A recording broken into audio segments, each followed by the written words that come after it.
James, Managing Partner, Crabb, Brown & James.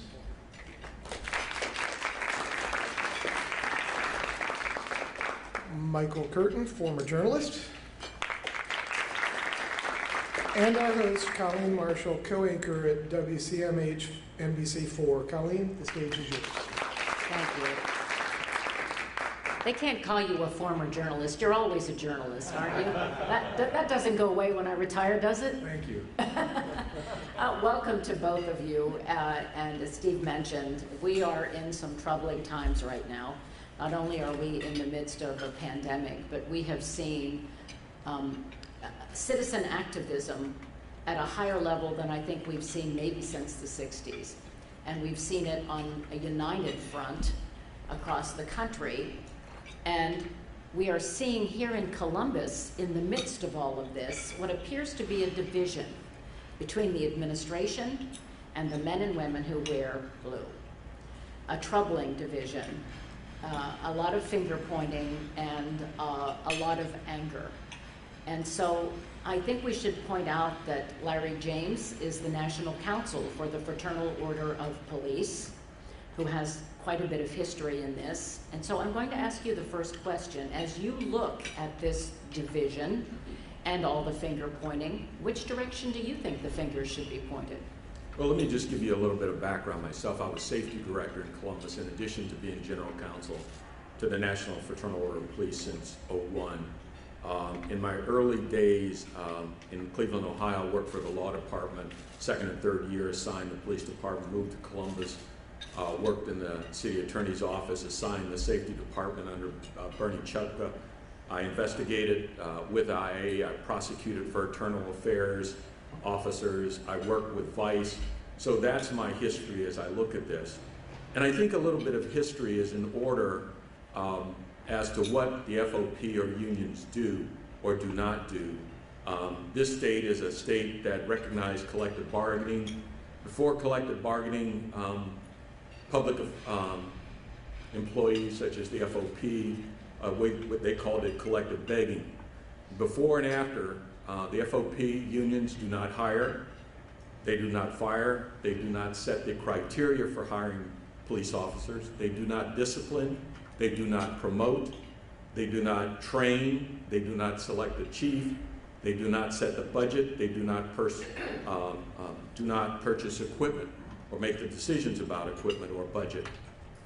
So the issue for me with that backdrop, having a 360, I think there's a lot of misinformation, because as I look around the country, not just in Columbus, Ohio, you ask yourself, how did law enforcement become the enemy of the people? That just doesn't make any sense to me, because as I laid out, management makes all the decisions that matter. They control all the things that matter. The other issue that seems to be a misnomer is people talk about, reform or qualified immunity, and I said, I'm sorry, I don't know what you're talking about. Qualified immunity doesn't mean that an officer can't be terminated, fired, disciplined, prosecuted, any of those things. It relates to a narrow issue about civil liability. And that civil liability and immunity goes to all public officials, not just public safety officers. And the last thing I'll say is, there's this commentary about arbitrations. When you look at the history of arbitrations in America, mandatory arbitration, 2% of disciplinary cases actually go to arbitration. When you break that number down, that 2%, it comes out to about 52-48% that management wins. And the reason the few times that labor actually wins in arbitration, there's a procedural problem normally. So for instance, if 10 officers have been disciplined for the same infraction, 7 of them have been given 10 days, 1 of them has been given 20 days, and the other officer is terminated. So when that comes to an arbitrator, they'll say there it's discriminatory or misapplication of the contract terms or discipline. So I'm a little bit confused as to how law enforcement became the enemy. And it's hard for me to sit from my many hats that I've worn over the years to say that law enforcement is the enemy. And Mike, I'm going to go to you with some of the look here in Columbus. As we say, how did they become the enemy? I think if we look back in the city of Columbus, there have been instances where there was an absolute appearance that there was an abuse of authority or an abuse of power by police. And there were claims of discrimination going back decades. So from your perspective, and you were at the Dispatch for decades, and I know you're a student of history, how did we get to the point now where police are viewed as, Larry said, the enemy? I think, Colleen, that's a misnomer. If you do a content analysis of Mayor Ginther's comments from start to finish during this so-called controversy, he's gone out of his way to praise the police department. He's gone out of his way to condemn the leadership of the FOP. He's gone out of his way to say he's talking about the FOP, not the police department. And if you look at the history of the FOP, about 10%, and that's generous, about 10% of the sworn officers in the Division of Police actually take part in FOP activities, such as endorsement votes and so forth. But it is the acknowledged bargaining unit of the department, and so the FOP gets the attention, gets the flack, if you will. Janet Jackson's report, the group that she chaired, the Matrix report, went out of their way to praise the police department, to say we've got one of the best police departments in the country, but we need to improve. I do appreciate asking about historical perspective, because I've tried to, over my career as a journalist, take current issues and put them in historical perspective, and I'll kind of segue off what Larry was saying with a little bit different slant on that. When we do study history, and we study the history of the FOP, it's important to acknowledge the FOP began in 1935 here locally, but for the first 50 years they did, as Larry mentioned, they engaged in collective begging and not bargaining, because Ohio didn't have an effective collective bargaining law for public employees until 1984. It was enacted in '83. It took effect April 1, of all dates, April Fool's Day of 1984. And that's when the current state collective bargaining law took effect, and it was a transformative event. And it was then and is now one of the most labor-friendly, liberal collective bargaining laws in the country, bar none. Why was it so liberal? Because in '83-'84, Democrats took power of the governor's office in both branches of the legislature for the first time in a quarter century, for the first time since the Mike DeSalle days of '59-'60. And there was all this pent-up demand. The public sector grew tremendously from the '50s to the '80s. Local governments grew tremendously, state governments grew tremendously, and so public employee unions grew commensurate with that growth. There was all this pent-up demand to have a modern collective bargaining law to replace the old Ferguson Act of '48, which was very punitive. And the Democrats delivered for one of the key core constituency groups. So we got what we got. There was not one Republican vote in the legislature for that bill. It was passed with all Democratic votes. And it made just about everything, quote, all matters pertaining to wages, hours, or terms, or other conditions of employment, et cetera, subject to collective bargaining. The FOP then and now will say anything you try to do is subject to collective bargaining, whether it's so-called management right or not.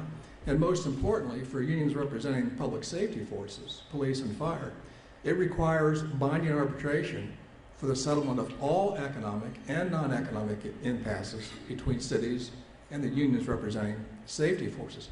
What does that mean in practice?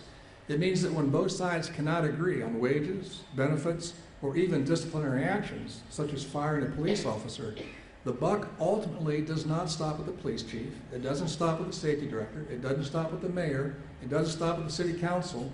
It stops with an arbitrator, an unelected, nameless, faceless arbitrator sent by the State Employment Relations Board to make the key decisions. Management rights are farmed out in Ohio. When the two sides can't agree, it's farmed out to one arbitrator. That's where the buck stops. And the FOP, as the bargaining agent for the Division of Police, has understood how to fully utilize the power the state's collective bargaining law gives it. The FOP historically has been the most aggressive of the city's three major labor unions. I hand it to them. They know how to use that law. They use it very effectively. They're very hard-nosed about it. And if you look at what's going on right now, the mayor is at war with the leadership of the FOP, not with the police department. And let's talk about that for a minute, because we have seen the mayor very effectively stand up at news conferences and say It's time for a citizen review board. It's time for change, and point the finger and say the FOP will not cooperate. I spoke to the president of the FOP, who says we've never had the chance to cooperate because the mayor has never talked to us. So here we have these two units in the midst of what I think we could have termed a crisis situation that was going on the streets of Columbus. The two people who are responsible for at least how everything rolls out, the FOP head and the head of the city, don't talk to each other. So Well, who's that's just proven at by fault a story here? 2 weeks ago in the Dispatch. They did meet, and the meeting did not go well, but they certainly met, and there have been talks, but they've not been the kind of talks that the two sides are looking to, find. And part of this, in my view, is posturing. It's not a good word, but it's posturing for the upcoming negotiations. The existing FOP contract expires December 8th, so they're in the run-up to negotiations for a new contract, probably a 3-year contract. And, the court of public opinion is very important to both sides, and both sides, witness the billboards the FOP's taken out. Why do you do that? They're lobbying to gain advantage in the court of public opinion. The mayor's doing it and the FOP's doing it. Well, you mentioned that meeting. It was less than an hour, and they say they aren't really being heard. So I'll ask you, Larry, I'm sure, let's go back to Larry on this. What is the position of the FOP? They claim that they are not being consulted, that they deserve a seat at the table. From your perspective, do they deserve a seat at the table for all of this? Let me come at it a different way, because as safety director and having been advisor to Mayor Reinhardt before taking the position as safety director, and what has happened before here, because the last time we have seen this type of friction was when Mayor Reinhardt appointed Chief Jackson. And the FOP at that time basically objected to the appointment. They showed up and they somewhat showed out. So I got a call from Dr. Booth and Bishop Clark as the new incoming safety director and said, what is your plans? Are you going to side with the FOP or are you going to side with the chief? I said, I'm not going to side with either. But here's what I will tell you both. This issue will cease. And if it doesn't cease, hold me responsible for it. This is not going to be a situation where we're going to throw bombs at each other, because it's not good for our citizens. It's not good for law enforcement. It's not good for building confidence with our citizens, particularly our black community, if you're going to say that this is somehow a racial issue. Because if, like we're seeing with election now, if you begin to say that there are all these faults with the system, then there is no confidence in it. So what I did is I called the FOP in and I said, look, folks, here's the way this thing's going to go. We're going to cut out this bantering back and forth. This is our chief. He's going to be our chief. Let's talk about what our needs are. And so as we moved into these policy issues, and for those who were around, Chief Jackson had a difficult start. There were a number of policies I reversed of the chief that I thought were not reasonable, not right. The idea of eating in the district, going to the bathroom in the district, I reversed those. So within about 2 months, we had a working understanding, and at that time the leadership of the FOP was Larry Dett. And there were some things we wanted to achieve. We wanted to increase minority recruitment. I called the FOP in. I said, I need your support on this. We created a budget of $300,000. We went to Roger Blackwell at the OSU, Fisher College, and we brought in the leadership of the fire department, and we brought in the leadership of the police department, and we began to move that 15% up. So under the Reinhardt administration, we began to see that increase in minority recruitment. The editorial this morning, Dispatch, talked about that. The Linden area, which had been a crime area at that time, we needed to take back that area of the city.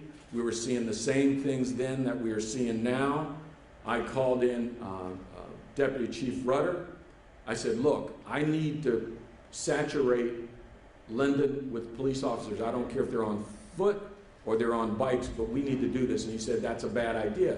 And I said, why is it a bad idea? He says, we're not welcome in that community. I said, what do you need to be welcome in that community? We need to be invited in. So I had dinner at our house with Brother Donnell Muhammad, who was the leader of the Nation of Islam. And I said, Brother Donnell, I need you to hold a press conference. I need you to invite the police in. I need you to work with them, and I need you to help them. And I need you to send that message out. That's exactly what we did, and that's how ACE got created. Commander Rod, we were having problems in OSU bike area. I called Commander Rod in. I said, okay, you have this area. And he said, Director, what are you trying to achieve? I said, we're trying to make sure that police has a presence, that the students are not in harm's way. And he said, when would you like to implement that? I said, can we get it done in the next month? He said, I'll tell you what, we'll get it done in the next 2 weeks. Here's what I need from you. I need the idea of starting early, ending early, or doing whatever necessary. Don't put my people on a time clock. That idea of working together. And the one thing we did with the recruitment policy at OSU, you may recall, I'm probably one of the few people that has actually fired a chief. I fired the fire chief because he was not committed to the program of minority recruitment. That's how Herman Duco became fire chief at that time. So to answer your question, that's the way friction should work. My idea as safety director, I said to the leadership in police and fire, you walk in that door, if you want to cuss me out, you want to call me names, we want to argue, let's do it. But when we leave this room, we're going to be in agreement because the citizens need to be served. And I think that's what needs to happen. There's been a lot of fights over the years between mayors and the FOP. It's just that they're more visible now. You know, until 2017, we never had the FOP take out billboards criticizing the sitting mayor before. That's new. But let me give you a couple examples of pretty good fights we had under Mayor Coleman. In 01, Mayor Coleman's second year in office, there were a lot of complaints about disparate stops, you know, racial profiling, cops stopping minorities for, you know, minor things, taillights out, you know, where they weren't doing that in white neighborhoods. So Mayor Coleman attempted to put a program in place to require the record keeping of minor stops, all sorts of things, so that the city can start building a database to examine that question. The FOP went to court. They said, you can't do that without bargaining with us to do it. They went to court. They got a temporary restraining order from Judge Dave Kane at the time, stopped the mayor in his tracks from doing it, frustrated Mayor Coleman to no end that he couldn't even do that without bargaining for it. But it's, you know, and I give the FOP credit. They used the full extent of that law that Ohio has on the books. It's a very labor-friendly law. It requires administrations to toe the line. It gives the unions equal power with management, and they use it. Another example, a little more, I don't use the word brazen, a little more ballsy, perhaps on the part of the FOP, 09, at the tail end of the Great Recession. You remember the Great Recession, 07, 08, 09? The city was tanking. The city was running a deficit. You can't run deficits in this state. Unlike the federal government, you got to make the books balance. The mayor was looking at a projected deficit in the tens of millions of dollars. He laid off 300 workers. He closed recreation centers, and he asked all three major unions, AFSCME, firefighters, FOP, to take a pay freeze for the rest of the year to get the city through the year. Firefighters said, yep. AFSCME said, yep. The FOP promptly fired an unfair labor practice, saying you can't do that without bargaining with us. They're aggressive, they're hard-nosed, and a lot of these fights have taken place without a lot of headlines in the past. Today, for whatever reason, combination of reasons, personalities, perhaps Mayor Ginther isn't the natural politician, I don't think he is, that Mike Coleman was.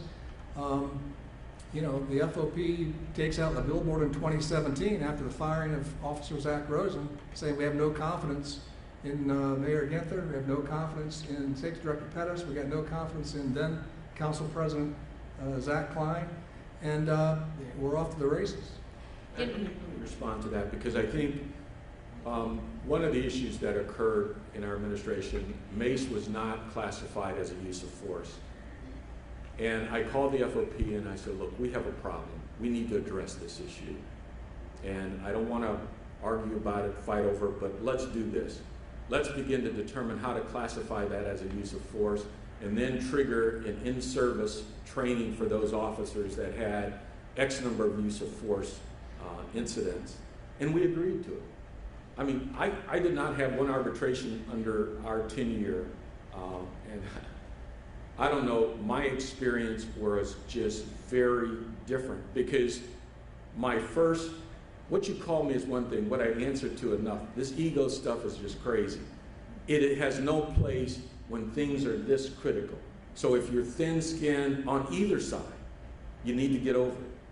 Because I think these issues are all issues that have been dealt with before, have been handled before, and maybe it's just two personalities that on a collision course at the same time.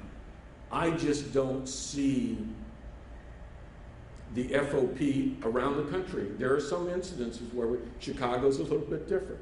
But here in Columbus over the years, we pretty much had a good working relationship, have been able to work through those things. And then I'll come back to arbitration aside, 2% of those disputes go to final arbitration. The option to that is to throw it in litigation. You're going to quadruple the cost. It's going to take a lot longer, and I definitely do not think that's the best way to go. You know, I have to ask you though, you mentioned egos and you talked about the fighting between the mayor.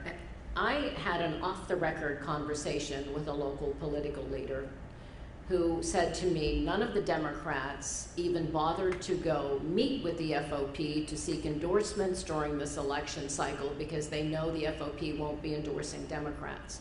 And so we're not going to bother to talk to them. So we just don't talk to them. And it's like, okay, we as citizens don't care whether or not you're seeking the endorsement.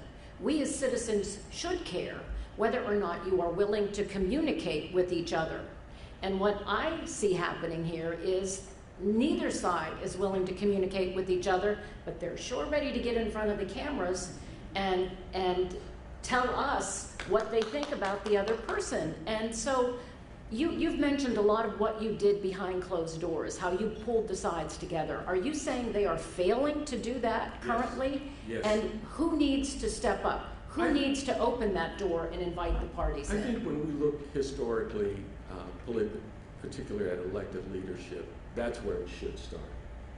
I mean, look, the one thing I knew as safety director, the rank and file and these folks were going to be here when politicians have come and gone. I think the critical assets for me, particularly as a black man, looking at the issues of crime, and when I looked at the need that certain zip code areas needed, I knew we had to find peace. Because if we didn't find peace, our community was going to suffer. I mean, we have strong advocates out there who are trying to bridge the gap between this high crime that's taken place and the police officer. One of the initiatives we have going around the country is Faith in Blue, where we use our clergy. We're doing that in Indianapolis, we're doing that in Baltimore, we're trying to get that done in Atlanta. So you figure out what vehicle you need to bridge this communication in this big divide. That's what we should expect from our elected officials and our police department. And Mike, I'll ask you from the historic perspective, he touched on the fact that, race is an issue, might be an issue in some of what we're seeing. There were lawsuits filed on behalf of women and on behalf of minorities in the early 80s to force the police department to diversify. How much of the historical underpinnings of all of that are we still feeling right now? And how is that going to impact these relationships and what we're seeing image-wise, the people who want to be police officers in the future? Well, in the 70s and 80s, Columbus was under a federal court order to hire one black officer for every white officer until they got the numbers up because they were so dismally low. And that complaints just prompted that federal court order. Over time, the city did a good job of getting the numbers up, and at the end of the 80s, they met the target of 15%, 14.9% minority, and Judge Holshoe at that point lifted the federal order. It's been declining pretty much ever since. It's down to 10% now.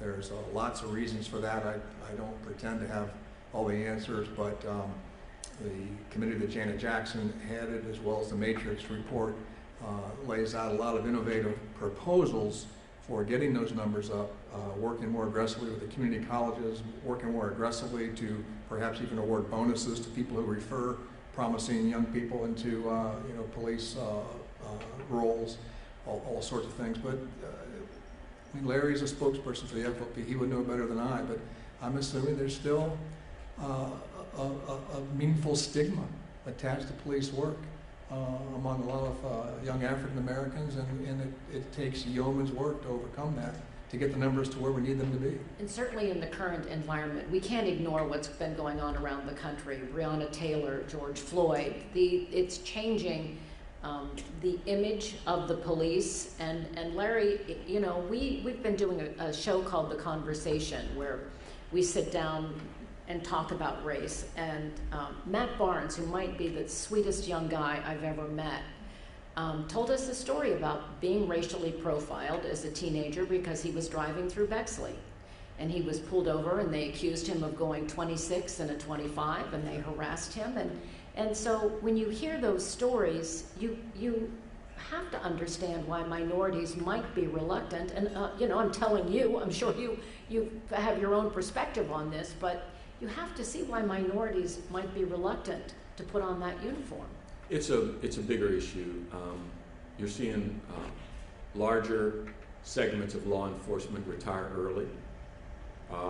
You're seeing few of applications. I think applications are down almost 60% around the country for law enforcement, whether that's black or white.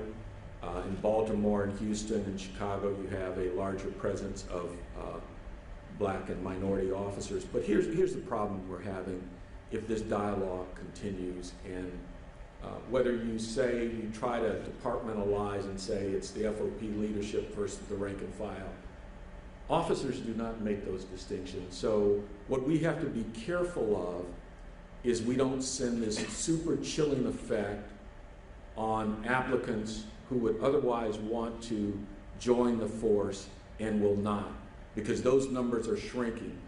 This new generation do not stay in the same job the same amount of time as our generation. You're looking at a 20% increase, early increase of retirement. You're not able to find the body, so what's going to happen, the standards are going to be lowered to get warm bodies. And I tell people, I did this to the Federalist Society, I said to them, be careful what you wish for, because you're going to have a department that's, the criteria of admissions is going to be lower, and you're going to constantly lose those senior experienced officers. I think Columbus has one of the best police departments in the country. And I look around and we are the poster child in many jurisdictions. And all you have to do is go around and canvass the other departments. So I would say that clearly we need to figure out how we're going to bridge this diatribe and these accusations back and forth, because that's not what leadership does. Another important point, and this is a point that offers hope because it unites the left and the right. You can find seminars on the Charles Koch Foundation website and seminars on the left, over in left foundations. And what almost everybody agrees on, including working police, is that we need to see a new model developed for 21st century policing. The stats show us that roughly half of all the runs that police go on in this city and almost all cities have one way or another something to do with substance abuse and or mental health. And do we always have to have a uniformed officer who's trying to enforce the law go on those runs to take care of these mental health issues and these substance abuse issues? And the answer is maybe.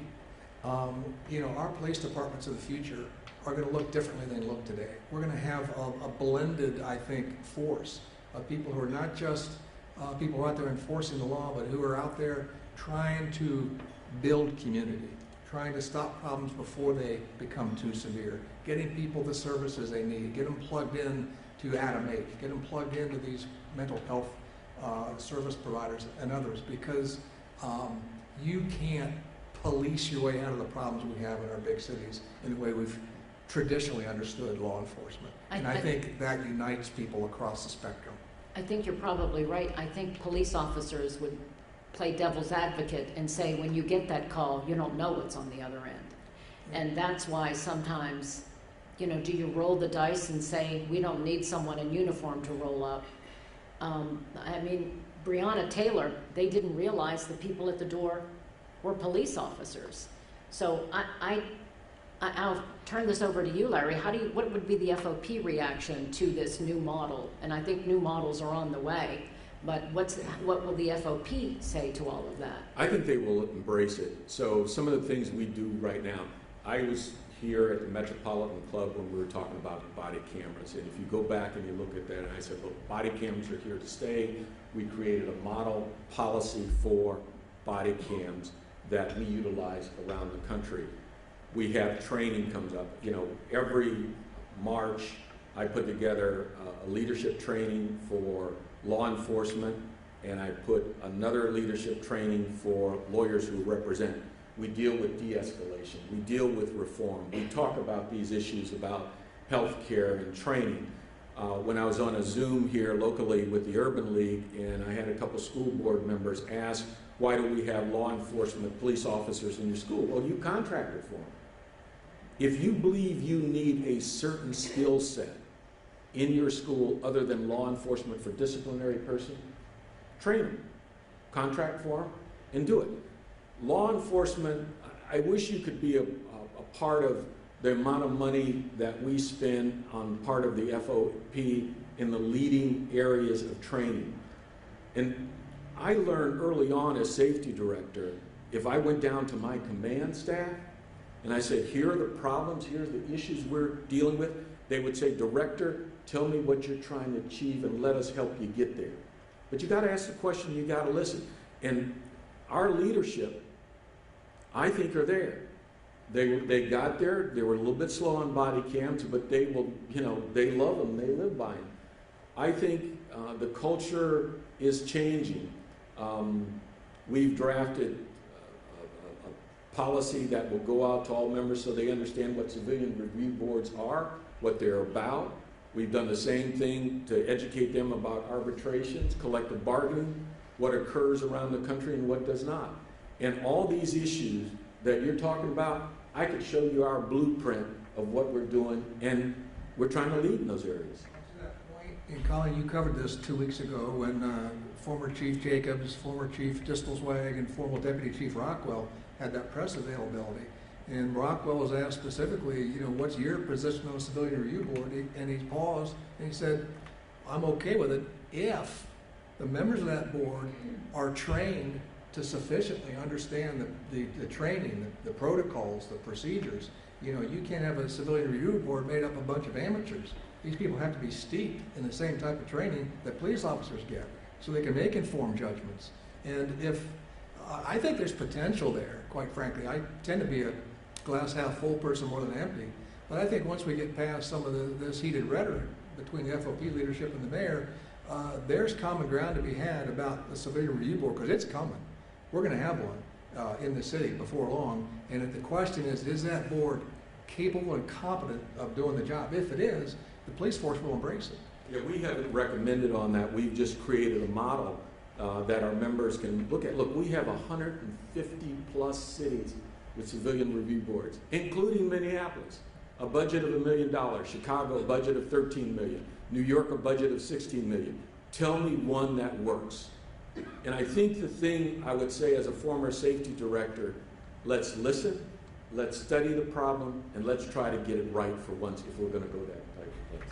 I missed my mark. I was supposed to remind people 3 minutes ago that we will be taking audience questions, and that Jane will also have some questions, I believe, that we're getting virtually from our audience that's watching online. So that's coming up in a couple minutes. But let's talk briefly about that Civilian Review Board.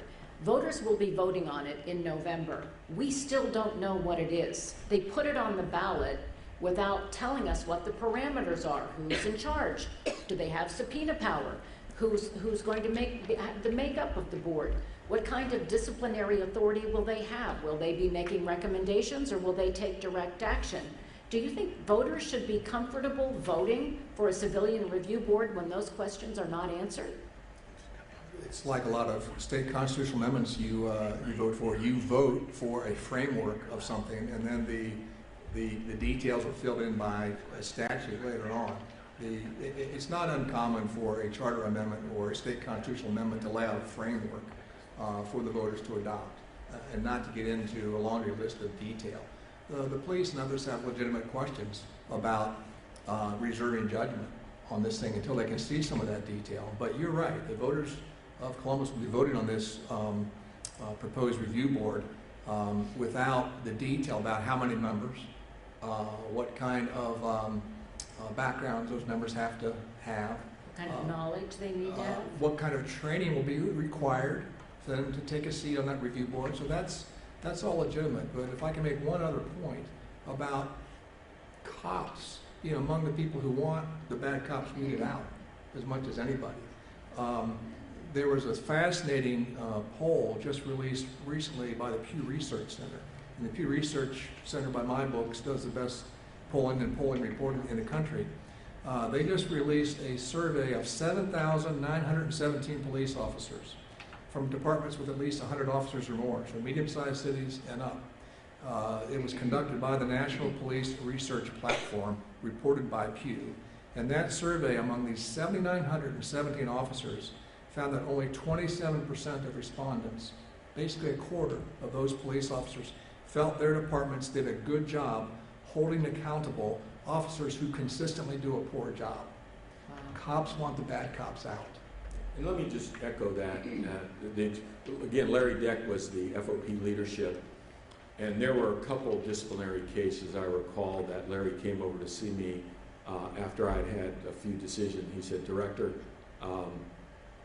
just do the right thing." He would send the signal. He'd say, "This one's worth saving. We don't take a position on this. If we have to, we'll make a statement." And, I think as we have gotten into this 21st century issues, I think you're going to find a lot more of that. The response out of Minneapolis, without exception, was, "We don't do that." Those regulations were on the book in Minneapolis. That technique was trained in Minneapolis, and we thought it was horrible. So, Yeah. All right, Jane, we're going to let you go and ask our, I'm assuming this is a virtual question coming up first? We have some that came in online as people registered, and then we have some virtual questions as people Okay. are watching today. So I'm going to start with this one because it addresses exactly what you just talked about. Richard Needles from Productive People Strategies, LLC. If 99% of officers are good, that means 1% are not. CPD has 1,800 officers. I would expect that 18 a year would be fired. Over a 30-year period, there would be 540 terminations of, quote, bad cops. Do these numbers hold true? Have 450 officers been fired in the past 30 years? And if not, why not? I couldn't speculate on that. I'd need a lot more information to look. Somewhat I can tell you that Chief Jacobs, in the news conference that Mike referenced, she talked about the fact that she herself had, over the course of her time as chief, I think she said fired, you listened to that, Mike, didn't she say 27 people? A couple of them went to review, and the citizen reviewer, the arbitrator, overturned her decision. But there have been firings, and there were some that the arbitrator sided on the same side as the city's position. Hi, could you introduce yourself and tell us your question? Sure, Colleen. Actually, you work with a former Panther that I went to Linden with in Charles. With Carrie Charles? Carrie Charles, absolutely. So Lamar Graham, graduate of Linden McKinley. And I just heard you say something, Mike, that something that's been a thought in my mind, and I wanted to publicly say what I'm thinking. And I heard you just say about 27% that you said bad cops or good cops want bad cops out. Or cops want... 27% of the surveyed officers thought that their department did a good job holding accountable those cops who are consistently bad performers. Yes. I don't know what you all think about this. This is, I'm sure it's probably already proposed. I'm sure that it's already been in the books. This is nothing new that I'm sure that I'm thinking of. But my thoughts is give us 5, we'll give you 5. Give us 5 bad cops that you know who are terrorizing community. And we'll give you 5 people from the community who are terrorizing the community. Let me see if I can respond to it. Sure. Yeah, the role of the FOP is comparable to the role of the lawyer. There's a duty of fair representation. There's a legal duty that union members have to defend their members and make sure the system and due process works. If that system works, we're all satisfied. My first 3 cases of termination were 3 black officers on 3 shoddy investigations and recommendation of termination. I reversed the chief in every one of those.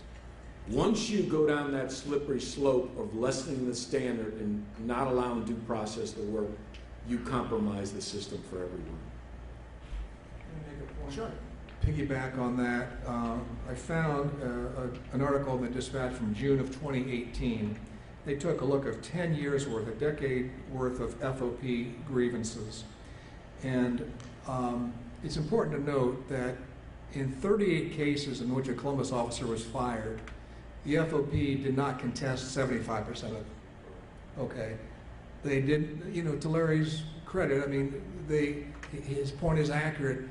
They are judicious about which cases they take in grieve and which ones they don't. 75% of the fire cops did not get support from the FOP to do a grievance. Of those that did, according to this June 2018 Dispatch article, of 9 firings, 6 were overturned, 3 were sustained. In 23 cases in which there was discipline short of a firing, in 17 of the 23 cases, or 74%, arbitrators issued rulings overturning the level of discipline that the division had imposed. And your next question? This is from County Commissioner Marilyn Brown. How do both sides get beyond where we are today to make progress for our residents? Interesting question coming from someone who's in a position of leadership. So, Larry, let's hear your thoughts on that. Mike knows when I go back to the days of Jerry Hammond and that kind of politics, and everyone knows that Buck and Jerry hated each other. I mean, they couldn't agree on the day of the week. But on the issues that counted, and I mean, there were sometimes Jerry wanted to go to fisticuffs with me over trying to move him a certain way. We got there. There was a commitment that at the end of the day, the ego was locked away, at least for that time period. The discussions took place and a solution was had. Who has the non-compromising ego now? I'll leave that for God.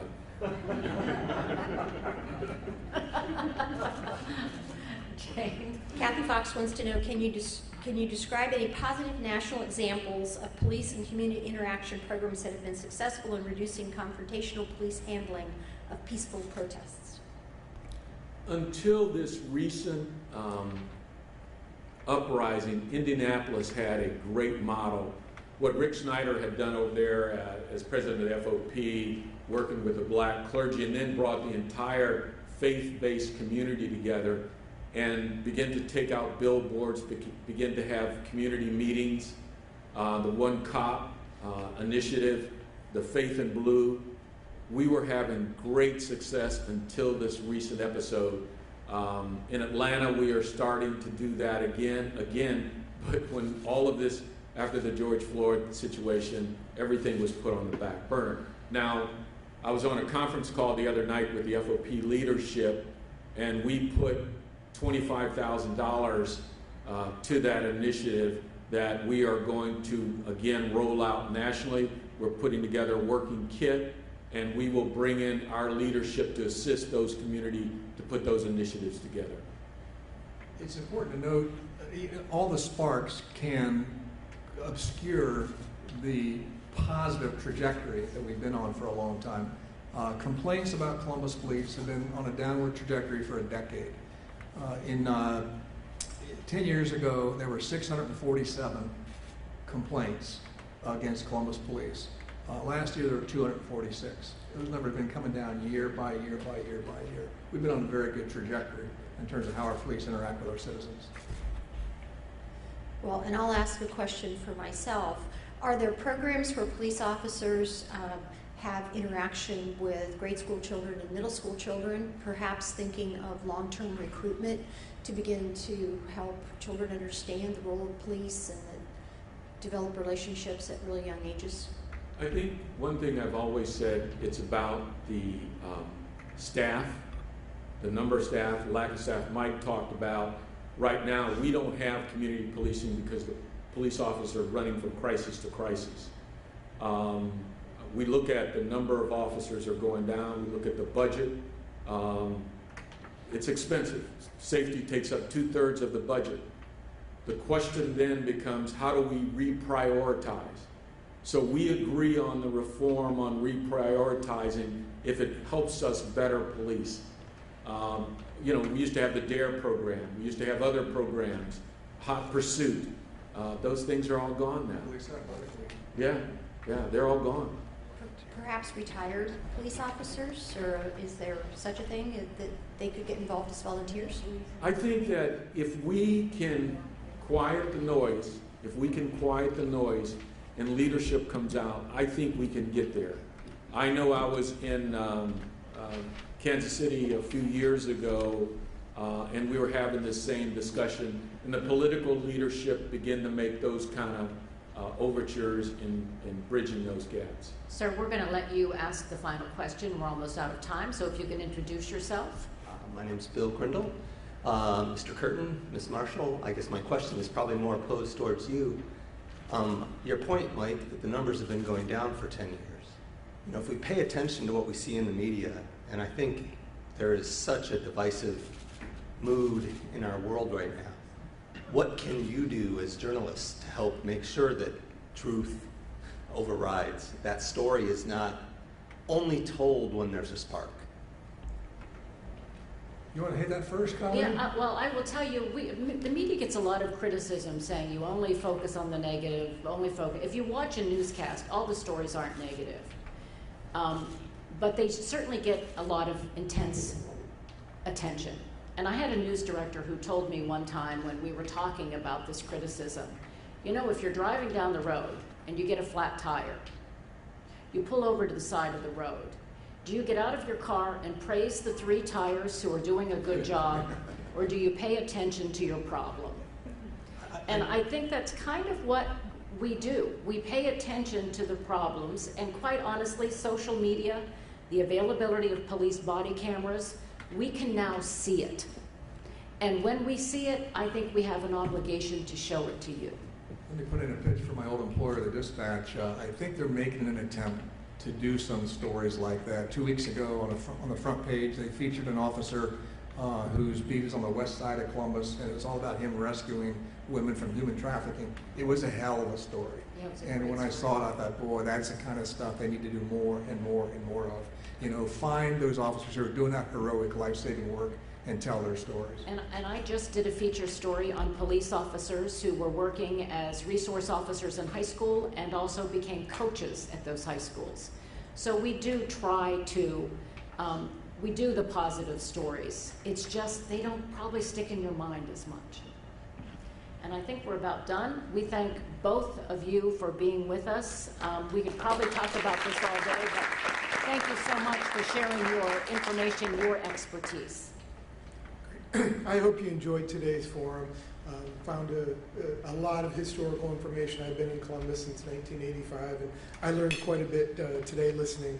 So remember, if you like CMC, you can join right now at the columbusmetroclub.org and receive 2 months bonus membership. That is expiring soon, so take advantage of that. And don't miss next week's very special event, Black History 101 Mobile Museum, right here in the Boathouse. It's the first time this is in Columbus, so it's a great opportunity to catch it. Schedule your tour time. Don't miss the lunch and conversation at noon as well.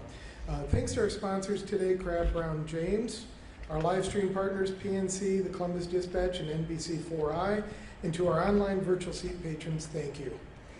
A special thanks to our speakers, Larry James, Mike Curtin,